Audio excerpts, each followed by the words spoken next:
The meeting will come to order. The Strategic Forces Subcommittee meets today to review the fiscal year 2025 budget request for national security space programs.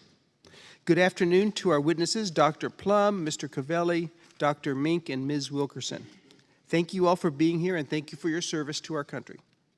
Today is Dr. Plumb's last appearance before this subcommittee, and maybe even his last public appearance as the first Assistant Secretary of Defense for Space Policy. We thank you for your service.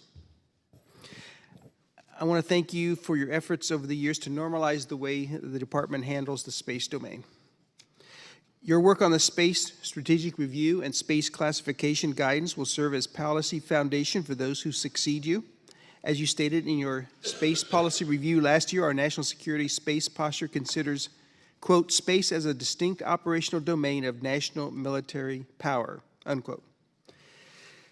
Now, long ago, our adversaries determined that space is vital to the joint forces operation, and they have spent the last several years developing counter-space weapons to threaten our troops. Both China and Russia have weaponized space, and we must catch up to contend with this new reality.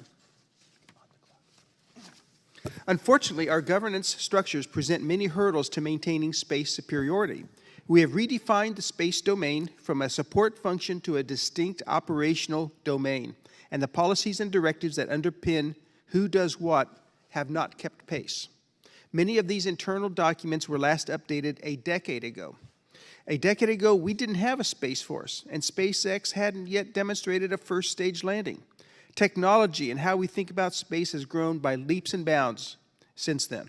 For example, I am concerned about how we get space-based information into the hands of the warfighters on a tactically relevant timeline.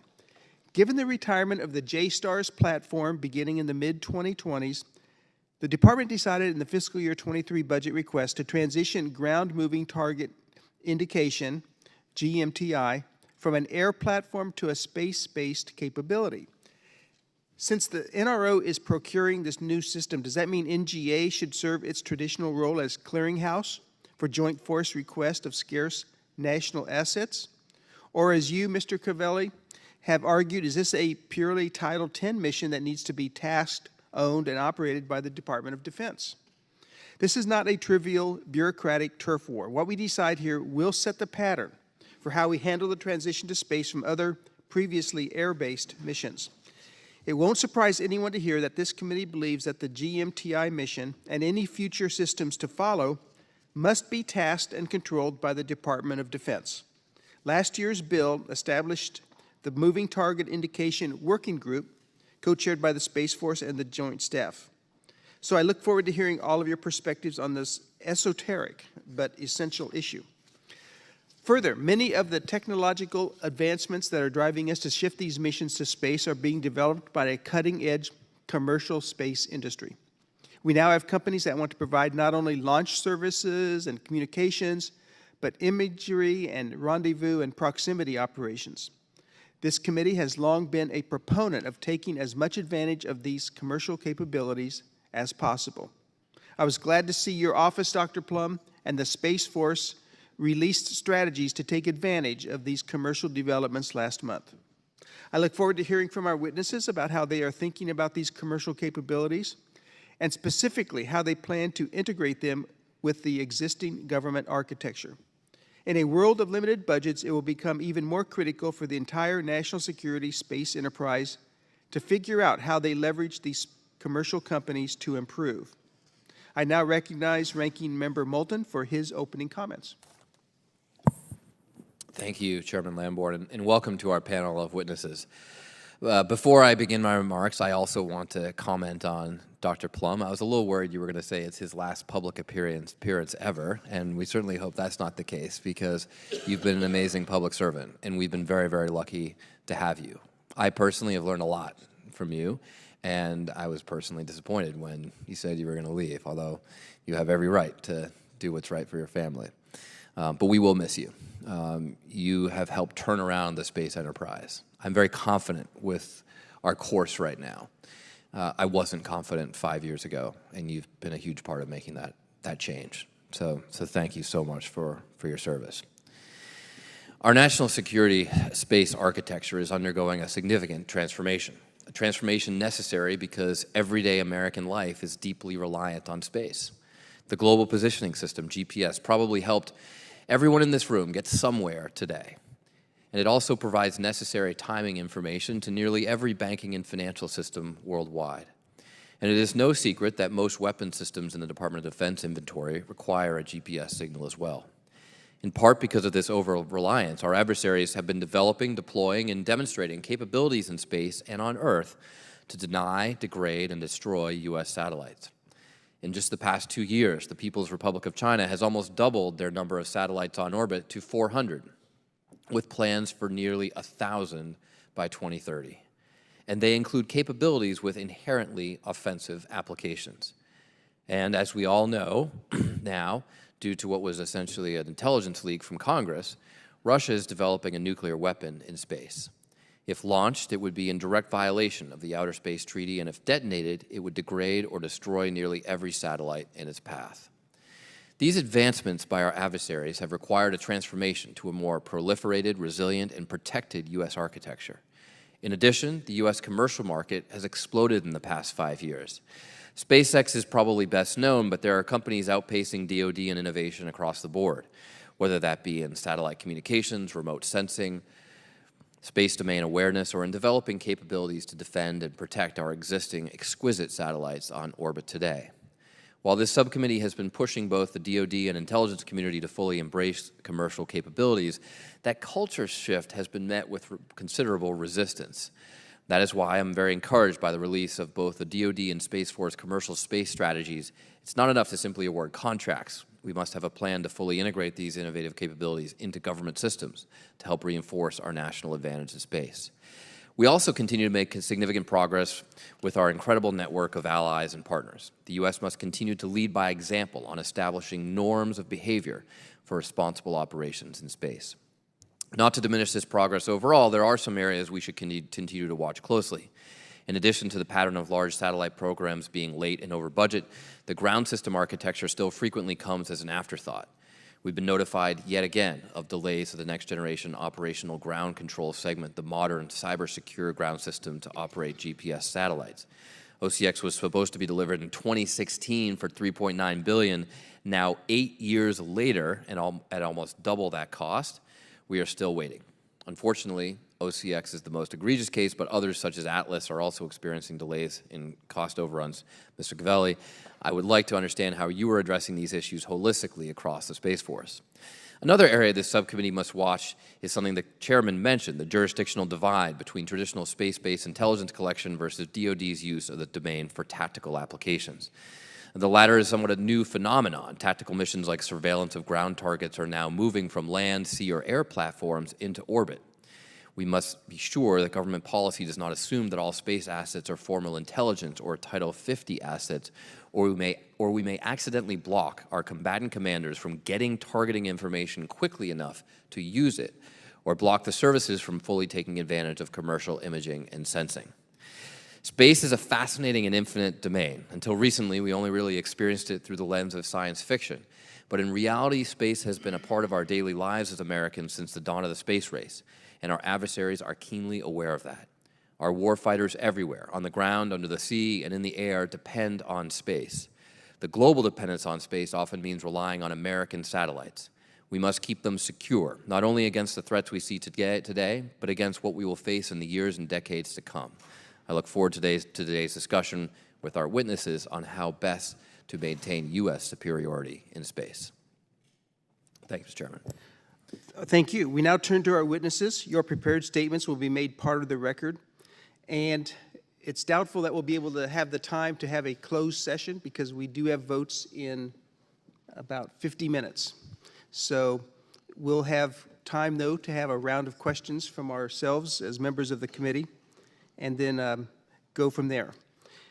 I would ask that you all keep your statements to 4 minutes or less rather than 5, just for the sake of time. Dr. Plumb, you're recognized. Well, thank you very much, Mr. Chairman and Ranking Member Moulton. Distinguished members of the committee, appreciate this chance to testify one last time here, and this on the 25 space budget for the department. This is my last time testifying, hopefully not my last public appearance, sir. I will be departing later this month, but it has been a true privilege to serve, and I have been heartened by the bipartisan approach this committee has taken to space and to defense issues in particular. And I will say again, I've told you both personally, but thank you. It means a lot, and to the country, and I think one of the reasons we've been able to move forward so much is because of that bipartisan approach. So I deeply appreciate it. We're clearly in a time of rapid change in the space strategic environment, and it does not favor those who are slow or resistant to change. China and Russia are both rapidly fielding space and counter-space capabilities to hold the joint force at risk and to deny us the space-based services that we rely on. The scale and scope of these threats presents significant risks to the American people, to our national interests, and to our allies and partners. The President's fiscal year 25 budget requests $33.7 billion for space to help meet these challenges. Some of these critical investments include $2.4 billion for national security space launch, $1.5 billion for more resilient position navigation and timing, PNT, $4.2 billion for more resilient and protected SATCOM, as well as the Space Development Agency's proliferated low Earth orbit transport layer, $4.7 billion to develop new missile warning, missile tracking architectures, and then $12.3 billion for a range of other capabilities to increase resiliency of our existing architectures and to protect our interests in space during competition, in crisis, and in conflict. Now, in addition to these investments, I just wanted to touch on the significant progress we've made over the last 2 years on what has become 4 key strategy and policy priorities. I've detailed those in length in my written testimony, but space control, space cooperation, space classification, and commercial space integration. We have obtained presidential guidance to assure our space missions and protect and defend the joint force from space-enabled attacks. We have greatly expanded our space cooperation with allies and partners, charting a path towards true combined operations in space that will strengthen collective deterrence. We have overhauled the Department's space classification policy to remove unnecessary barriers to information flow throughout the joint force, barriers with our industry partners, and frankly, just barriers within the Department alone. We have released the first ever DoD commercial space integration strategy to harness the sector's incredible innovation to enhance our resilience. Going forward, the Department will continue to press on all 4 lines of effort. I believe the progress we have made and the foundation we have laid here will pay dividends for years to come. So in closing, and aware of the time, just thank you again to the committee for your partnership and your tireless dedication to the Department and our service members. And I look forward to this hearing and to answering your questions. Thank you. Mr. Calvelli, you're recognized. Chairman Lambourne, Ranking Member Moulton, and distinguished members of the subcommittee, thank you for inviting me to testify before you today. With the growing threats in space, we must continue to transform our space architecture to be more proliferated, more resilient, so that space can be always counted on during times of peace, crisis, or conflict. As the Service Acquisition Executive for Space, I am focused on driving speed into acquisitions and delivering programs on cost and schedule. I'd like to highlight some of the progress we've made in the past year since I last testified. Since the spring of 2023, the Space Development Agency has delivered 27 satellites to orbit, nearly all of them in around 3 years from contract award to launch. This includes 8 new missile warning, missile tracking satellites and 19 data transport satellites, and SDA recently demonstrated the first ever Link 16 network connection from space. The Space Rapid Capabilities Office completed and is in the process of fielding the first 11 of 24 low-cost transportable terrestrial satellite communications jammers. These jammers went from contract award to fielding in about 18 months. Meanwhile, Space System Command continues to make excellent progress modernizing both our missile warning and MIL-SATCOM architectures to be more resilient. Just a few weeks ago, Space Systems Command launched the first weather system follow-on microwave satellite to support the pivot to a more resilient, disaggregated hybrid weather architecture to meet warfighter needs. Last September, SSC Tactically Responsive Space Mission Victus Nox demonstrated the ability to go from factory floor to on-orbit operations in around 5 days. And since last April, there have been 7 national security space launches that delivered critical warfighting capabilities to orbit. In addition, we continue to take advantage of a strong space industrial base, including awarding contracts to non-traditional space companies and implementing our recently published commercial space strategy. Simultaneously, we are aggressively tackling challenging programs to get them over the finish line. We are focused on delivering the GPS Next Generation Operational Control Segment, also known as OCX, and we are making progress towards getting the system ready to transition operations in 2025. Another one of our challenging programs that was mentioned was Atlas. We've made significant progress since we broke it up into more manageable deliverables. The program is on schedule to incrementally deliver space domain awareness command and control capabilities next year to enable decommissioning of SPADOC. We've also proven we can build small satellites quickly. However, as we begin to deliver the next tranche of SDA satellites this fall, getting the military services to adopt and use these satellites will be key. Doesn't matter how fast we build them if no one uses them. Likewise, our ability to maintain assured access to space for our space capabilities remains paramount, and launch providers must be ready to scale and meet the increasing demand. Finally, we are working to move programs out of special access program stovepipes, thanks to John and his space classification policy update in December. This will improve our ability to integrate space to support other domains and enable better sharing with our allies. As we continue to drive speed into our acquisitions, our job and our top priority needs to stay focused on delivering programs on cost and schedule. We're going to do this by, first, ensuring that our acquisition strategies and requests for proposal documents are realistic and executable, by implementing a source selection strategy that leads to awarding contracts with achievable cost and schedule baselines. There's no better way to deliver on schedule than actually getting it right up front. And then once under contract, proactively managing the program to deliver that system that works and deliver it on cost and on schedule. Given the threats and the increased capabilities of our competitors, it is critical that we remain focused on delivering programs on cost and schedule. Thank you for your time today. I look forward to your questions. Thank you. Dr. Meink, you're recognized. Chairman Lamborn, Ranking Member Moulton, and distinguished members of the committee, it's a pleasure to be here today before you. And it is also a pleasure to represent the people of the National Reconnaissance Office. For more than 60 years, the NRO has been developing tools and techniques that advance our national security. Today, we're building on that legacy to innovate and make the United States even safer and stronger. Space-based intelligence has become a primary, if not the primary, means of collection in denied areas. This is especially critical as our competitors are seeking to deny our strategic advantage in space. With Congress's support and with the continued innovation at the NRO, we will ensure America retains its strategic advantage in space. Our FY25 budget request aims to keep the United States a world leader in space-based intelligence, surveillance, and reconnaissance. It prioritizes investments in a diverse and resilient constellation to meet the needs of the warfighter, intelligence community, and our allies. We are committed to using taxpayer dollars effectively and efficiently. I'm proud to report that the NRO has just received the 15th consecutive clean audit for fiscal year 2023. Our effectiveness and efficiencies are really a result of the Title 10 and Title 50 authorities that we have, as NRO is both the part of the defense intelligence enterprise and the intelligence community. Our investments in tools, technologies, both on the ground and on orbit, ensure our customers get the information they need, where they need it, faster than ever before. With the support of Congress, the NRO will continue to invest in government-engineered and industry-built satellites that are resilient by design, increasing partnerships that allow us to maximize our impact, and developing the world's most advanced tools, information technology, and communication networks, again, allowing us to fuse critical data and deliver it to our customers any place on Earth. Over the next decade, the NRO will continue to increase the number of satellites, both large and small, operating across multiple orbits. Later this month, around the 19th, the first phase of our proliferated architecture is scheduled to launch as NRO L-146 out of Vandenberg. We have already launched a number of demonstrations over the last few years to verify cost and performance, really to be comfortable and make sure we knew what we were doing. These systems will increase timeliness of access, diversify communication pathways, and enhance our resilience significantly. For our other ground systems and our on-orbit capabilities, we are strengthening our cyber defense, eliminating single points of failure, and hardening our architecture. This will also enable a much more resilient system going forward.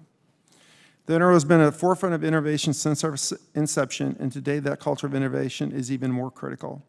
Our highly skilled workforce, including both military and civilians, brings diverse viewpoints and innovative ideas to solve complex intelligence problems. A critical example is growing our workforce to be able to take full advantage of both AI, ML, machine learning, and automation that's going to be required to operate and deliver capability to the users. Partnerships are inherent in who we are. Our workforce is a blend of government, civilian, and members of every military service, primarily the Space Force, but every military service. As we evolve to meet the changing mission needs, we look forward to continued collaboration on personnel support from both our civilian and military partners. We maximize our partnership when we have partners and colleagues across the intelligence and defense community to leverage every possible innovative to optimize collection tools and effectiveness. For example, our partnership with U.S. Space Force and previously the Air Force on launch procurement has provided assured access to space for the NRO systems for over 15 years. We're fully committed to NSSL Phase 3 and have worked very closely with the Space Force to include all the capabilities that we need to execute our mission. Our continued success depends on our ability to adopt and to innovate faster, not only fast, but faster than any of our potential competitors, and on Congress's continued support for our mission. New technology, new partnerships, and the talents of our workforce are critical to maintaining our competitive advantage and keeping America safe. On behalf of the entire NRO workforce, I appreciate the opportunity to appear before you here today. Thank you for your time, and I look forward to your questions. Thank you. Ms. Wilkerson, you're recognized.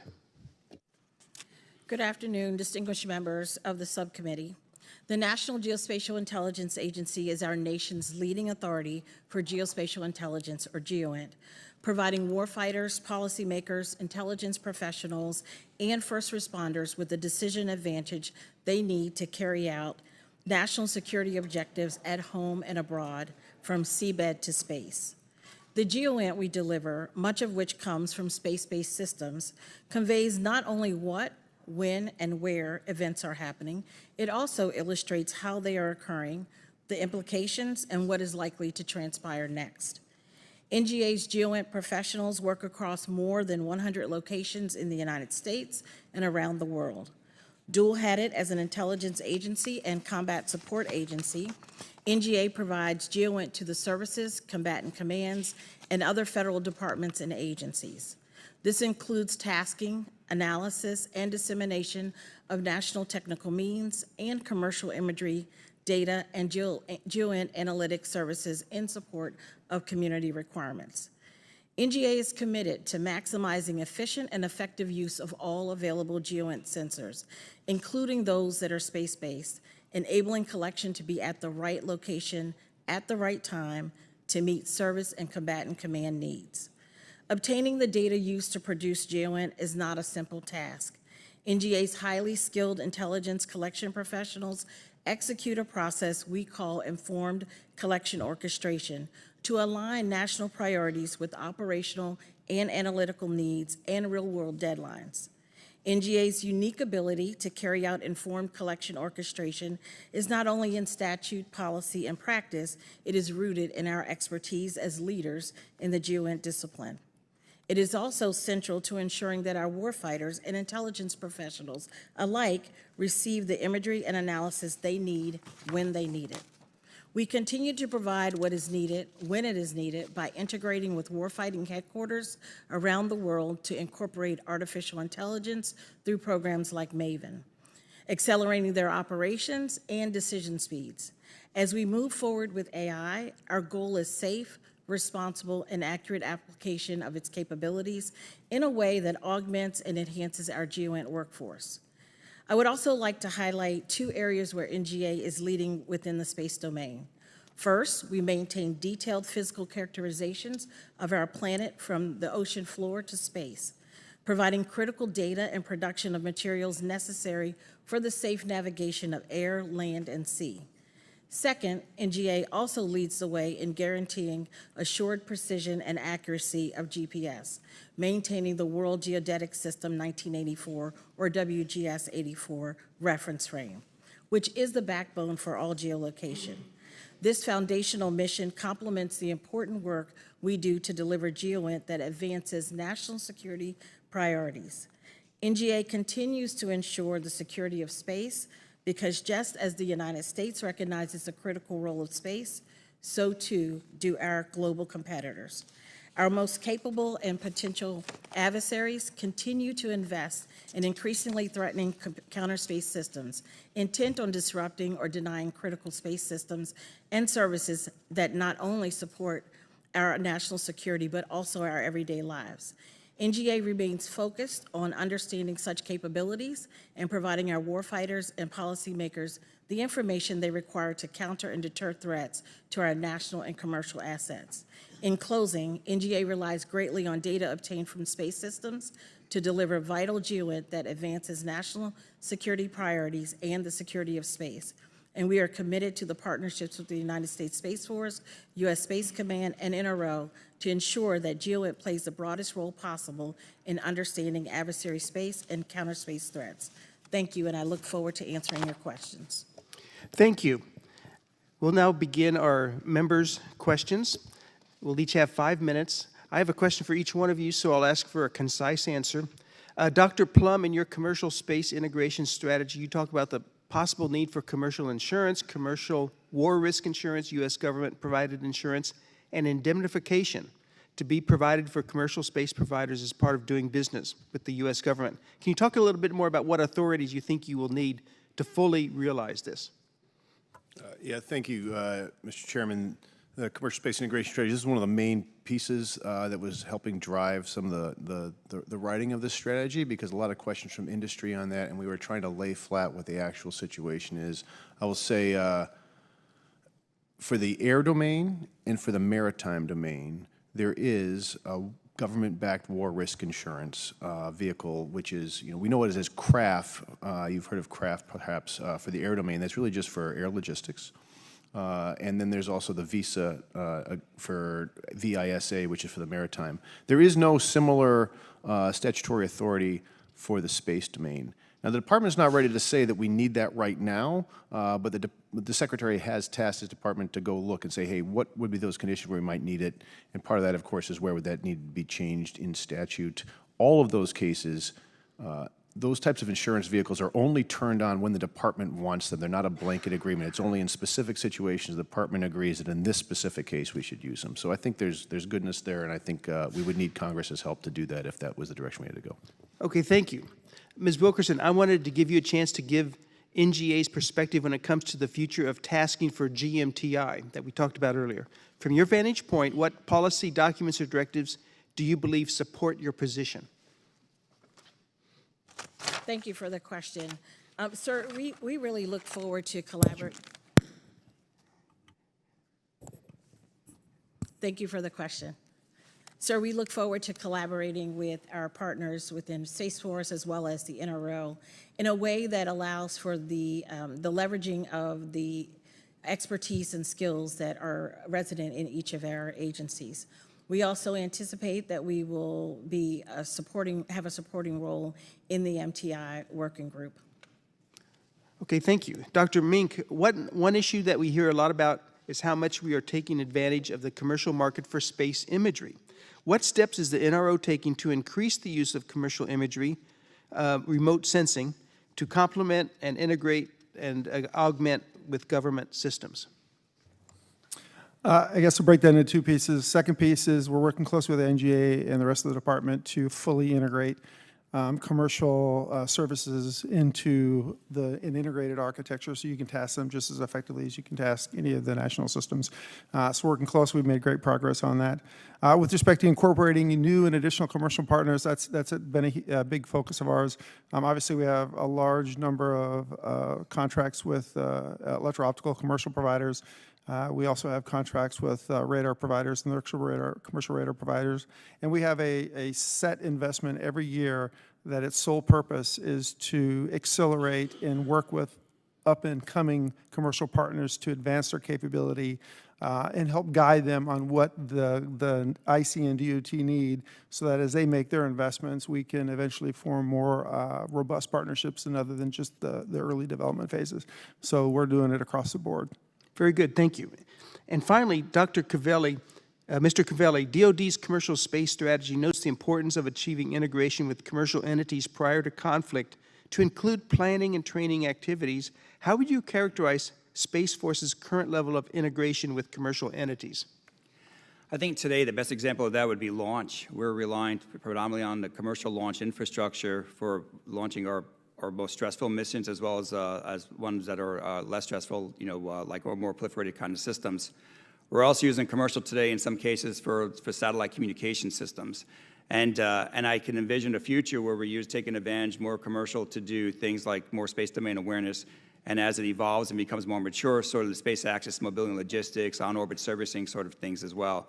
So I think today, you know, we practice even just the standpoint of like the Victus Nox demo, where we actually had a commercial flight that actually got our satellite up to orbit within about 27 hours from call-up. And I think as we continue to evolve and take more advantage of the commercial sector, you're absolutely right, we need to include that as part of our training regimen as well. Very good. Thank you so much. I'll now turn to the ranking member for any questions he might have. Thank you very much, Mr. Chairman. I want to follow up on this Title 10 versus Title 50 concern that the chairman and I both raised. Quick story, the Space Force and INDOPACOM recently worked with our industry partners to notify warfighters of a CCP space launch within 24 hours and then use commercial imaging capability to image that same satellite within days, all unclassified. This information was immediately useful to the commander of INDOPACOM, yet they faced opposition in even doing this exercise, and we hear consistently that the IC is opposed to DoD acquiring commercial imagery directly. Dr. Plumb, as we've heard, there's an outdated DoD guidance surrounding this issue that was written in the early 2000s. Do you believe that we should take a look at that policy and update it to reflect a new reality? Yes. Might you elaborate? Look, I think, appreciate the question, and I just want to be clear. I truly do believe that despite what you're hearing, we all agree that we need to find a way to make sure that the warfighter gets the information they need in an operational relevant timeline. Without that, there's no point in the systems. Like, that's our mission. I do think what we found in the classification review is that these policies are very old. The classification policy was written before any of the commercial space had really evolved. What you're referring to here, I mean, there's an NSPD, a presidential document from 2003. There are other things, some classified, some not, but some of these are legacy, and legacy isn't as long anymore because the commercial innovation has accelerated what's happening in the space domain so quickly. So I think it would be incorrect to not go back and look and say, hey, are these things, have the memos and policies evolved with the real situation? I mean, there was a time when commercial imagery, just as an example, was the thing that people were like, this is so interesting. Well, now what the product is in the market is not just the imagery, it's also the analysis of it. And so that is a different place than we were 20 years ago. I think these need to be looked at. Okay, all right.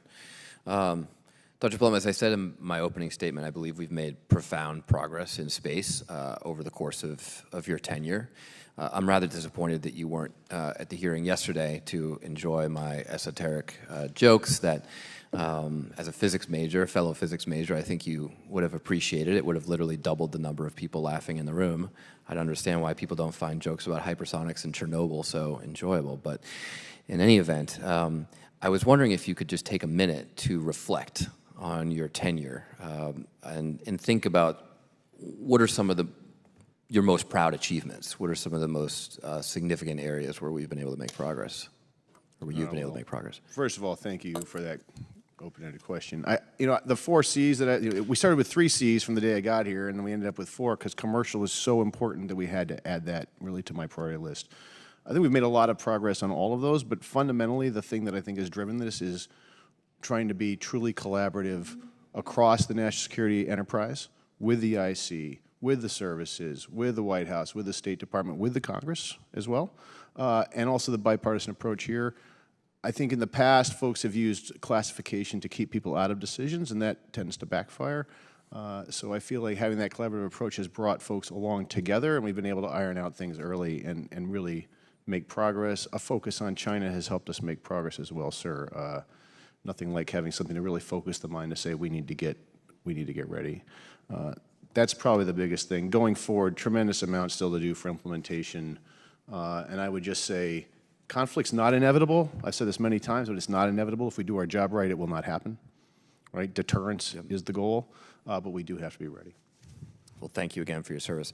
Mr. Calvelli, the 2018 NDAA gave authorities to the Commander of Space Systems Command to maintain a watch list of contractors with a history of poor performance on space contracts. I'm just curious, how useful has this been? Is it a tool that we could expand?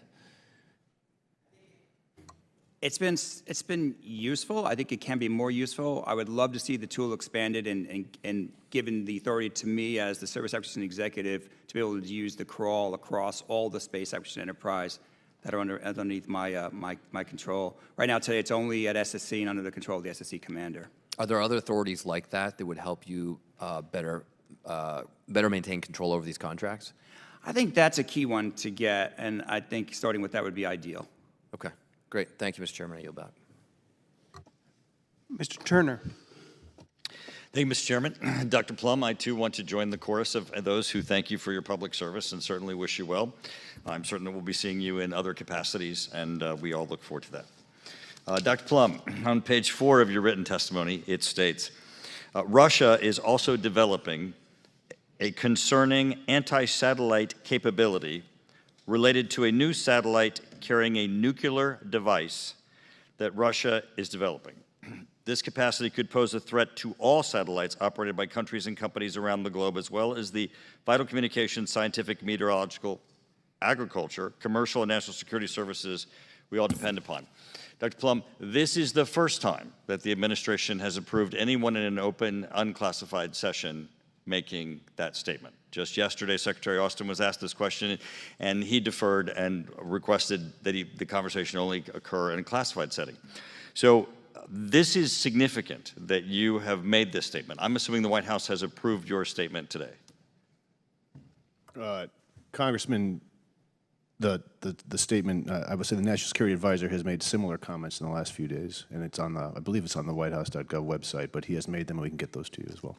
But in a congressional, open, unclassified statement, this is the first time that anyone has made it. I think that's right, sir, and I do think that rightly falls to me, but yes, sir.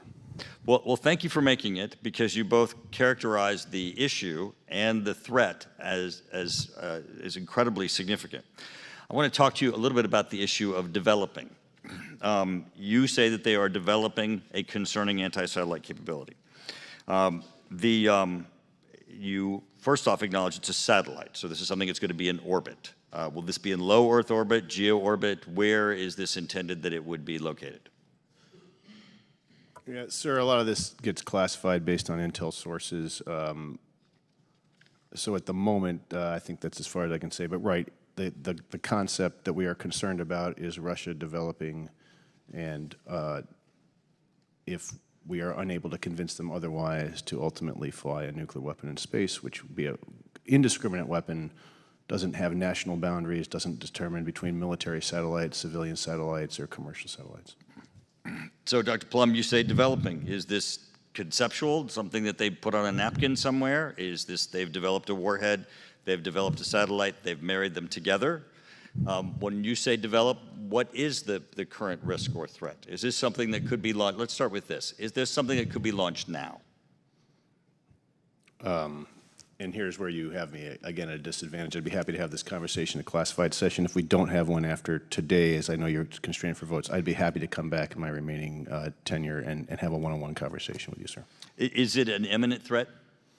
It is not imminent in the way that we should have to worry about it right now, but we are concerned about it, the department and the entire administration, and I know this Congress is taking this deadly seriously, and we are, as you know, we just had that United Nations Security Council resolution that Russia vetoed, which may in fact tip their hand on this, that really just reaffirmed not placing nuclear weapons in outer space, which Russia and the United States and all spacefaring nations have already signed up not to do, so this is a concern for us. Dr. Plumb, let's go to then what the effects would be. Sure. The Secretary testified that it would be devastating. You list scientific, meteorological, agricultural, commercial, national security. Tell us some of the things that would be the outcome if this anti-satellite that carries a nuclear payload was used in orbit. Yes, sir. First of all, just to be clear, modeling on this needs to be conducted. You have to know the specifics of how a thing would be used, what type of a detonation it might be, where it might be detonated changes the outcome as well. And some of this modeling probably could be more robust. But roughly, in low Earth orbit in particular, but roughly satellites that aren't hardened against a nuclear detonation in space, which is most satellites, could be damaged and affected, and some would be caught in an immediate blast, which, they would not be able to survive the flux of that. And then others could be damaged over time by going through, there's a dip in the Van Allen belts over the South Atlantic, and if those Van Allen belts are pumped, then radiation damage to satellites would just naturally occur over time. Dr. Plumb, my time is expiring. I'm sorry, sir, yeah. Could this render the area of the detonation unusable for a period of time? So, several analysts do believe that detonation in space of the right magnitude in the right location could render low Earth orbit, for example, unusable for some period of time. And this was an example that we did in the 60s. The United Chairman, States if you might, did this. can you give us some perspective? You said for a period of time. I will just, well, again, I don't have those numbers in front of me. I would just say in the 60s, the United States detonated a nuclear weapon in space, unclassified, Starfish Prime, and that really rendered the orbits unusable for some Could it period. be a year? I believe it could, yes, sir. Thank you. I yield back. Mr. Garamendi.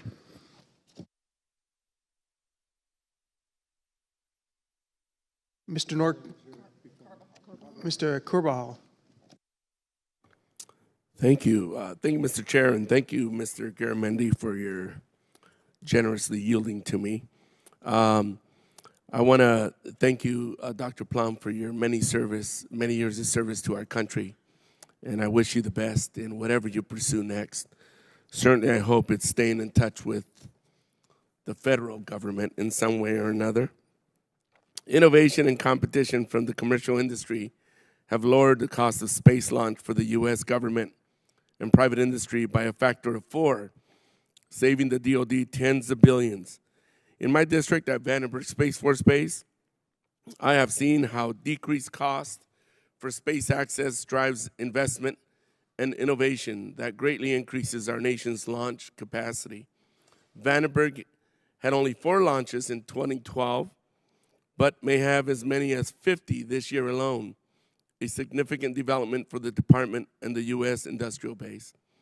Mr. Calvelli, can you discuss how lower launch costs brought by commercial innovation and competition in the national security space launch program have changed our national security posture, including enabling the deployment of proliferated resilient constellations, a significant national security capability that was only feasible a decade ago from a launch cost or capacity perspective? That wasn't feasible. I tell you, sir, the lower cost of launch has been a game changer for us all. It has dramatically improved our ability to build smaller satellites, to launch them quicker, to build proliferated constellations. It has really become sort of an amazing enabler for not only national security's launch, but also for what we're seeing is a proliferation of commercial space companies now. We're seeing companies being able to actually launch cost-effective satellites. So we're seeing universities building satellites and CubeSats. We're seeing a whole generation of young folks starting companies to go off and do servicing in space and to do space missions. People looking at building, commercial habitats in space. It's amazing, but all this is driven and enabled by the lower cost of launch. Thank you.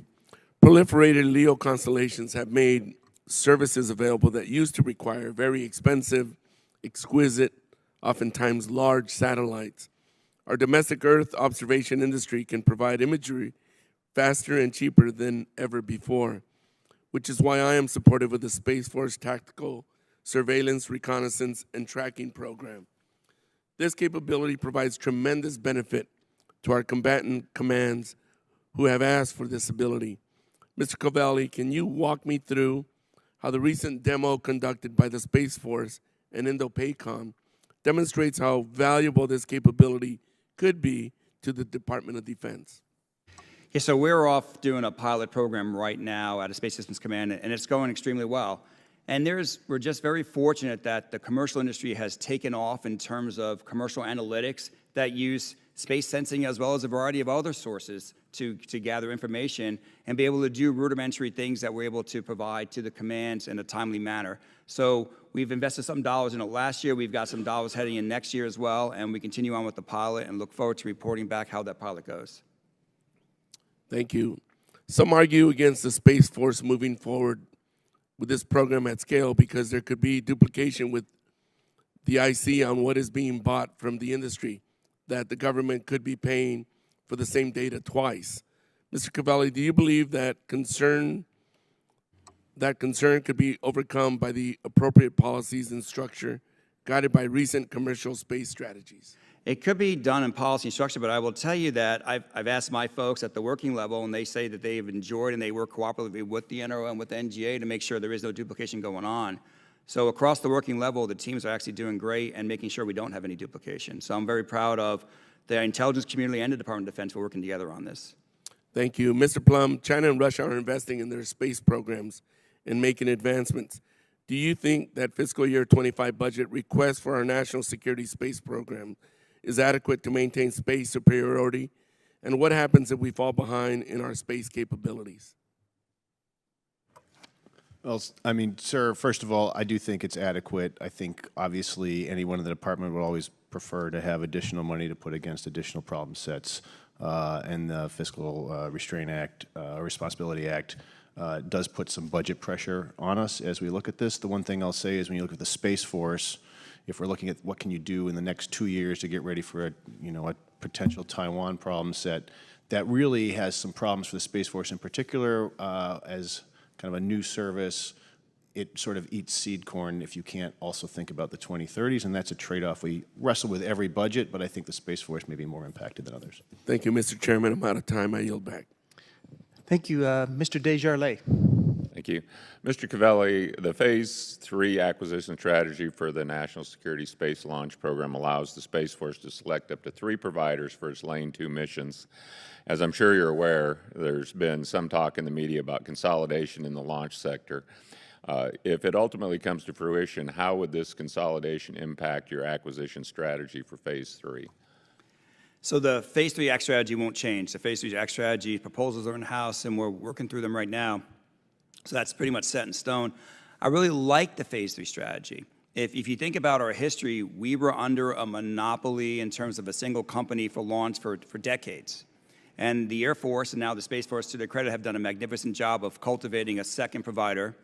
And I think as a nation, one of the best things we possibly could do is cultivate a third provider as well to launch our most stressful missions.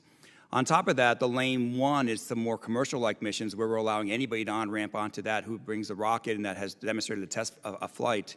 And so I'm very optimistic with the strategy that we put together. I don't see that changing. Mergers and acquisition happens all the time in industry. We'll see what happens over time, and if any consolidation occurs, we'll have to adjust it then. Okay. One concern is that we're trying to chart out this strategy for the next 10 years, and with China increasing its launch cadence every year, it's imperative that we get it right. Can you confidently project a 10-year strategy to deter China?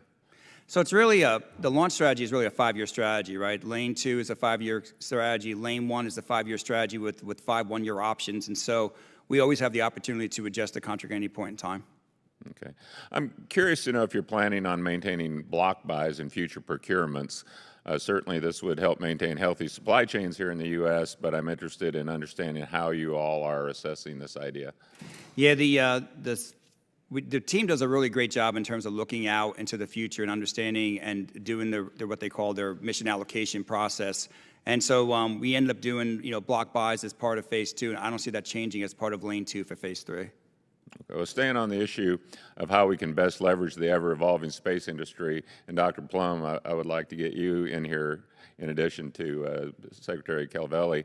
Again, I think the department is largely doing a great job leveraging innovation in the private industry to meet national security objectives in the space domain. However, a key hindrance to this effort has been the cumbersome FAA permitting process for launch and re-entry licenses. How are you working with the FAA and the industry to improve efficiency in the review and approval process? Thanks, sir. I would say that the department does need the FAA to move, sometimes more quickly. I do think they have some funding challenges. I've recently been involved personally in some conversations with them. I think the department generally supports efforts to help the FAA be able to have enough resources to get this right. Anything to add? Just like we mentioned earlier about, it's always great to look at policies and directives and update them. I am sure that, the current regulations that were put in place didn't anticipate what an amazing space enterprise we were going to have and space economy for the country. And I think that both Congress and the executive branch need to work together to make sure that we have the most efficient and effective regulations and policies in place to continue to allow commercial industry to innovate and take advantage of launch and take advantage of space as opposed to being held back. All right, thank you. I yield back. Thank you. Mr. Norcross. Thank you, Chairman. I'd like to thank all the witnesses for being here today, and certainly Dr. Plumb. We appreciate everything you've done, and more importantly, what you will continue to do. I want to drill down a little bit further on the conversation that Mr. Turner started, and the conversation we have when we start talking about the recent UN security resolution that was vetoed by Russia. But you mentioned an item and brings it up, the Outer Space Treaty, early 60s sometimes, or maybe it was the late 60s signed on to, that talks about weaponization in space.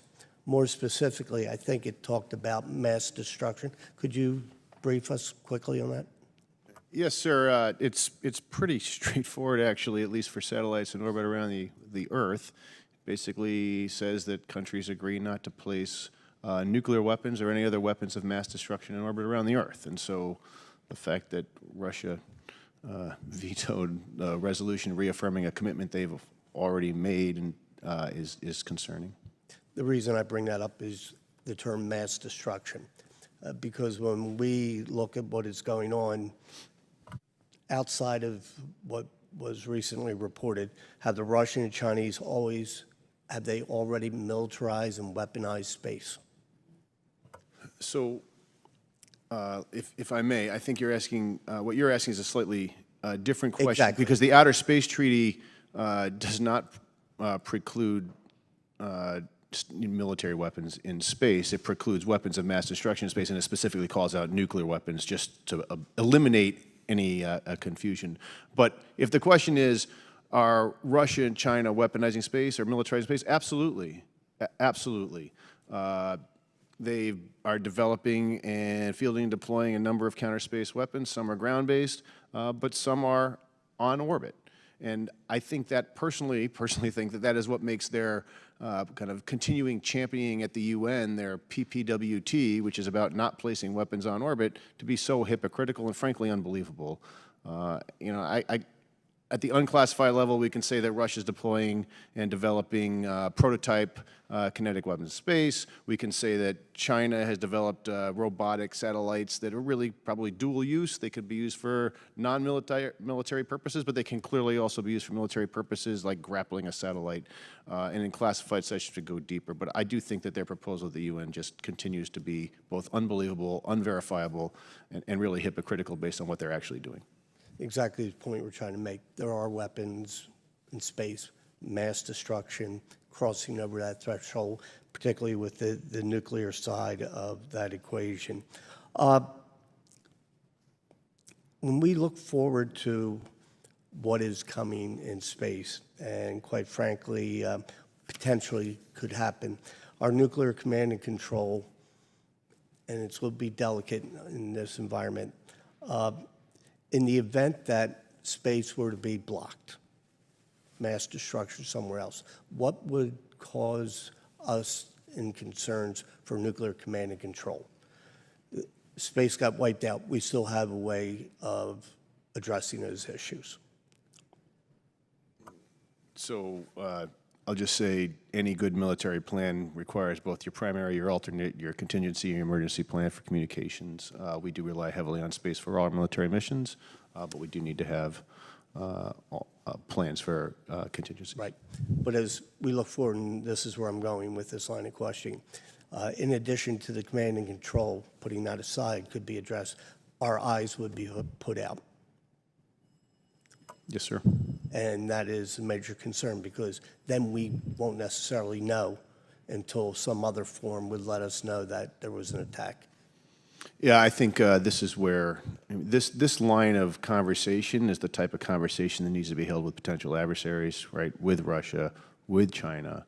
Right? This is why we have routinely said that attacks on a nuclear command and control system, including our overhead eyes, that overhead persistent infrared, is is a prelude to attack. This is a concern, right? If you're doing this, why are you doing this outside of being ready to attack us and blind us? And so there should be off-limits things to prevent escalation in the worst case to a nuclear war. Exactly my point. Thank you, and I yield back. Mr. Strong. Thank you, Chairman Lamborn, Ranking Member Moulton. Mr. Calvelli, thank you for being here today. You may have heard a few weeks ago I co-led a bipartisan letter in support of the National Security Space Launch Program with Ranking Member Moulton, which is supported by several members of the House Defense Committee. I'd like to commend the Department for its steps taken to encourage competition within Phase 3 of the NSSL program, specifically the dual-lane approach, which provides separate launch opportunities for new entrants and experienced national security launch providers.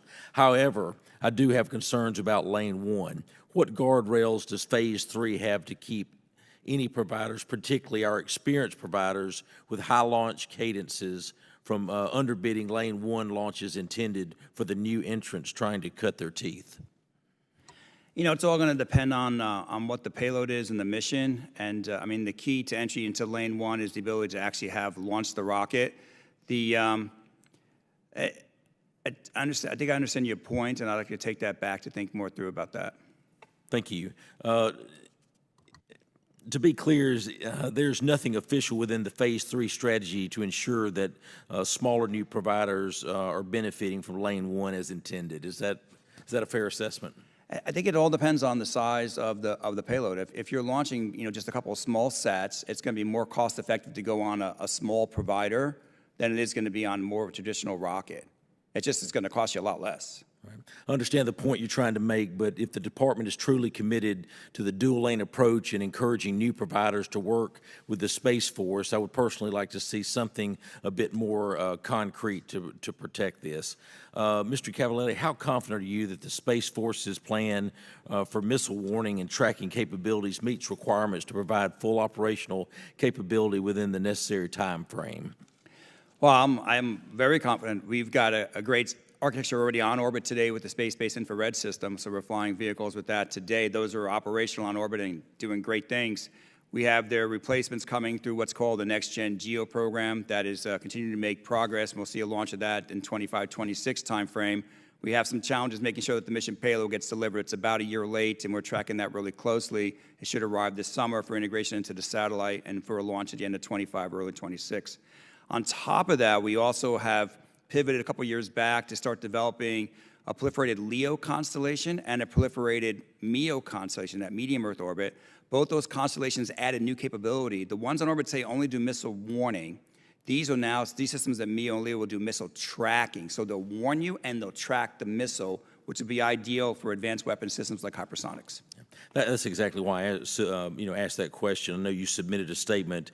You highlighted a concern with the delivery of the timeline for the next generation GEO, and I appreciate that answer. Mr. Chairman, I yield back. Thank you. And I see there are 5 minutes left on the clock over on the voting on the chamber, but I'm going to let Mr. Garamendi ask any questions he wants to. Mr. Norcross and I developed an additional question. Was the 1960 nuclear explosion by the United States information classified?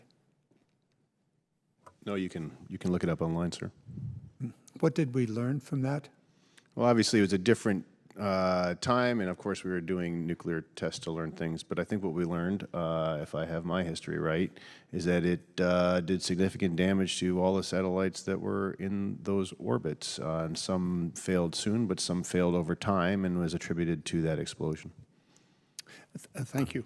I'm going to just pose the question, then come back to you in writing because we are out of time here. And this is for Dr. Plumb and Mr. Calvelli. Commander of U.S. Space Command cited space domain awareness as the command's top priority among the escalating threats from China and Russia, part of what was discussed just a moment ago. Do we have the ability to be aware? And if not, what do we need to do to be aware of the space? If you can come back to us in writing. Other than that, our careers will be terminated if we miss a vote. So we'd best be on our way. Thank you very much. Thank you, Representative. I want to thank all the witnesses for testifying. I thank the members for participating. I thank the audience for their interest, and we are now adjourned.